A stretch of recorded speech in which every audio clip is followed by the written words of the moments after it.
The e-commerce game is changing fast. If you're tired of just pushing generic commodities and want to actually own a high-value brand by 2026, you're in exactly the right place. In this explainer, we're going to unpack a complete blueprint to take you from a basic seller to a highly profitable brand owner. Let's get right into it.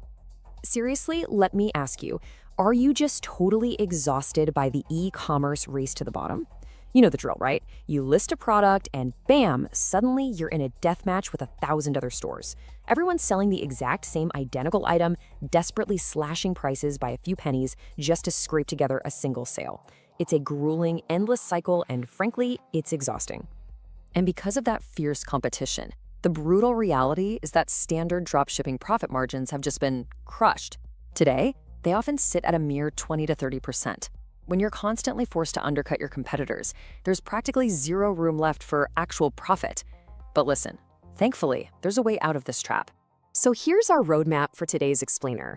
We're going to cover the dropshipping evolution, exactly what private label is, sourcing and supplier secrets, how to build a premium brand, automating your operations, and finally, scaling a sellable asset.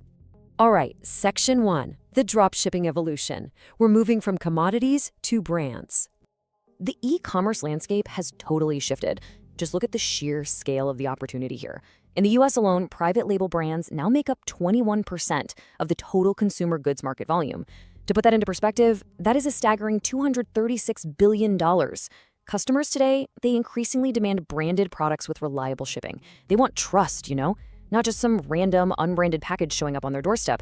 Which brings us to part 2. What exactly is private label? It's all about controlling the brand without ever touching the inventory. So here's the core definition. Private label dropshipping basically means you're selling items made by a manufacturer, but under your own unique brand name. A third-party supplier handles all the physical logistics for you, the storing, the packing, and shipping directly to the customer. You get to maintain complete control over the brand identity, the packaging, the pricing, all without ever having to hoard a mountain of cardboard boxes in your living room. Let's really compare the two models. Think about a generic phone cable. Anyone can list that, right? And that invites instant price wars and literally zero customer loyalty. Now contrast that with a custom-branded premium fitness bottle. It has your logo, your specific colors, and a completely unique unboxing experience. When customers can't find your exact product anywhere else, you completely eliminate those direct price comparisons. It's a total game changer. So where do you currently fit into this? Well, if you're testing a brand new niche and you've got zero sales data, generic dropshipping is honestly still your best bet because of the low upfront cost.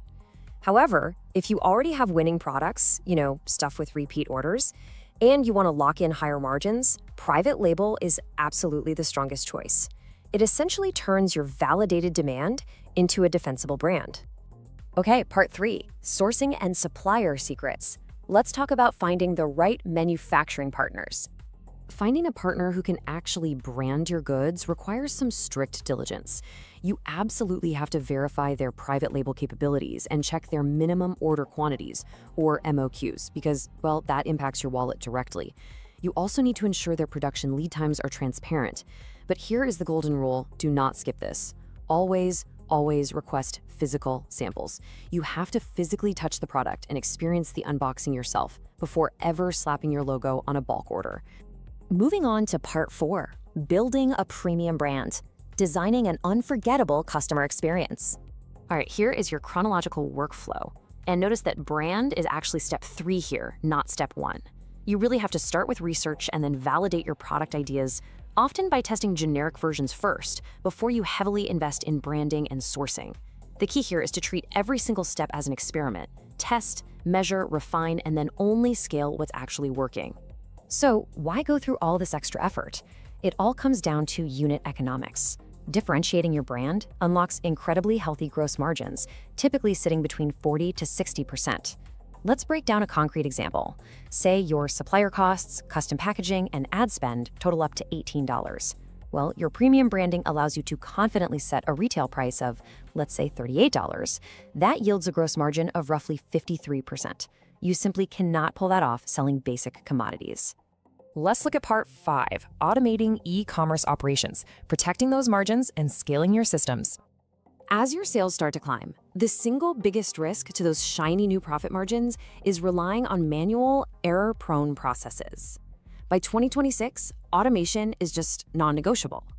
Using tools to automatically import products, monitor stock in real time, and instantly push orders to suppliers completely eliminates the absolute nightmare of overselling out-of-stock items. It protects your brand's reputation, and honestly, it frees you up to actually focus on strategic growth. Finally, part 6, scaling a sellable asset. This is the long-term e-commerce endgame. Now, you might be wondering about the barrier to entry here. Well, here is a surprisingly fun fact. It is highly manageable. Realistic startup costs range from just $500 to $2,000. That covers your product samples, minimal branding with low MOQ suppliers, and your platform fees. You can start incredibly lean, validate the demand, and then just simply reinvest your early profits into better packaging and much larger production runs. But as you start, you've got to dodge a few common sinkholes. First, do not launch a private label before validating demand. Seriously. Second, avoid branding pure commodity items, like cheap charging cables, where a logo literally adds zero value. Don't underestimate your initial capital for marketing either. Also, never ignore quality control agreements with your suppliers. And lastly, don't scale your order volumes too fast before the demand is completely proven. Sidestep these traps, and you are already way ahead of the pack. I want to leave you with this final thought today. Ask yourself, are you just building a fragile short-term side hustle? Or are you actually building a defensible, sellable business asset?